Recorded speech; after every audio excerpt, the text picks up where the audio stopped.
Kurasa.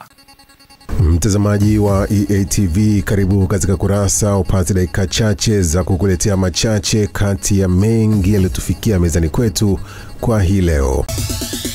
Tuanze kukupekulia kurasa kwa hili. Watu milioni 17 hupoteza maisha kila mwaka kote duniani kutokana na magonjwa yasiyo kuambukiza, huku magonjwa ya moyo yakitajwa kuchangia vifo vingi zaidi miongoni mwa magonjwa hayo ambayo yametajwa kusababishwa na mtindo wa maisha na kupuuza ushauri wa wataalamu wa afya nchini. Mkurugenzi mtendaji wa taasisi ya moyo Jakaya Kikwete JKCI Dr. Peter Kisenge amebainisha hayo leo jijini Dodoma, ambapo amesema kuwa matibabu ya ugonjwa wa moyo yanatolewa kwa gharama kubwa hadi kufikia zaidi ya shilingi milioni 80, huku wananchi wakielezea namna ambavyo wanafahamu maradhi hayo. Kwanza, magonjwa sio ya kuambukizwa. Ni magonjwa ambayo hayaambukizwi kutoka kwa mtu mmoja kwenda kwa mtu mwingine.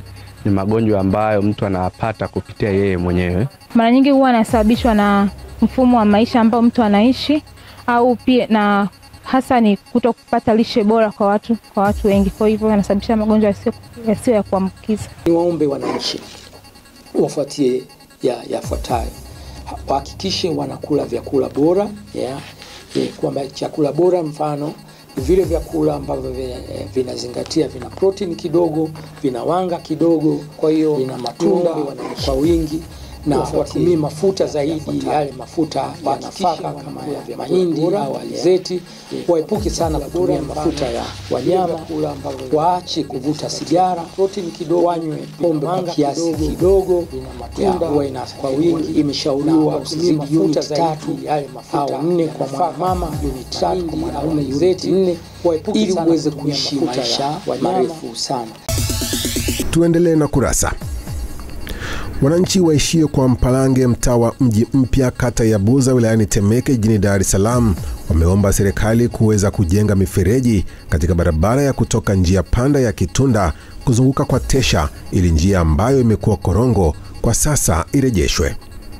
Wamesema kuwa kwa sasa katika barabara hiyo imekuwa korongo, na hivyo kupelekea ugumu wa upatikanaji wa huduma za kijamii kama usafiri. Tunaomba mamlaka kwanza waone hili ni janga, na ufumbuzi hapa kama nilivyowaambia sio hapa. Kwanza ni barabara inayotoka njia panda ya Kitunda kwenda Cape Town, ikiwekwa mfereji itakamata maji haya yanayokuja huku, kwa hiyo hasara itaondoka. Hii ilikuwa ni njia ni kubwa tu, inapita paka magari yanatokea juu kule, unaona Cape Town, yanapita paka hapa yanaelekea huku kwa Mpalange chini huku, unaona. Lakini sasa kutokana na miundombinu imeharibika, mibovu, sijui mabati au vipi, ikawa imechimba. Kwa kifupi tu, baada ya kuongezeka majumba, kwa hiyo ikawa maji hapa yanatafuta njia ya kupita, ikawa yamechimba.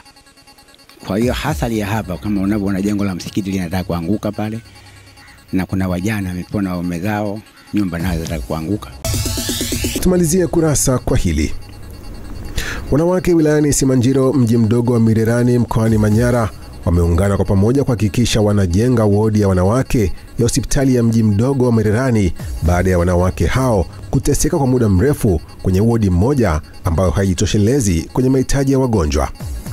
Wakizungumza na Kurasa, wanawake hao wamesema jambo hilo wanalifanya ikiwa ni sehemu ya kuadhimisha siku ya wanawake duniani itakayoadhimishwa tarehe 8 mwezi wa 3, hii ikiwa ni kuonyesha nguvu ya mwanamke na kutoa sapoti kwa serikali kujenga wodi ili kumtoa mwanamke wa Mirerani katika unyonge. Sisi kama Mirerani, ikiwa kama mwenyekiti wa kamati hiyo, hospitali ya Mirerani tuna wodi moja tu ya wanawake, lakini ikiwa kama mwenyekiti wa kamati tumeomba mwanamke mmoja atakuja ataanzisha harambee ya jengo lingine la mwanamke. Mwanamke ameweza kwa kiwango kikubwa kuiweza Tanzania. Mimi nimesema Tanzania, kinaisemea sana sana Mirerani kwa sababu nimeona kwa macho, sasa kuhadithia kitu ambacho sijakiona kwa macho kwa zaidi. Haya ya Mirerani nimeyaona kwa sababu mimi halisia nimezaliwa Mirerani. Katika kuadhimisha na kutambua mchango wa mwanamke katika kipindi hiki, na hasa katika siku yetu hii maalum ya tarehe 8, ni vizuri sana wanawake pia tukajitoa katika maeneo mbalimbali, kupeleka misaada, kufanya usafi na kukutana jamii haswa za watu wenye mahitaji maalum, ili waweze kuona tupo pamoja na wao. Tumekufungulia na kukufungia kurasa kwa hayo machache kati ya mengi yaliyotufikia mezani kwetu kwa hii leo.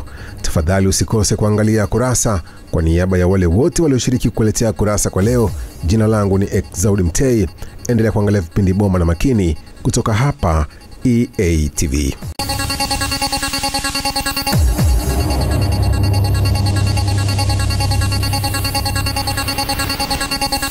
Kurasa.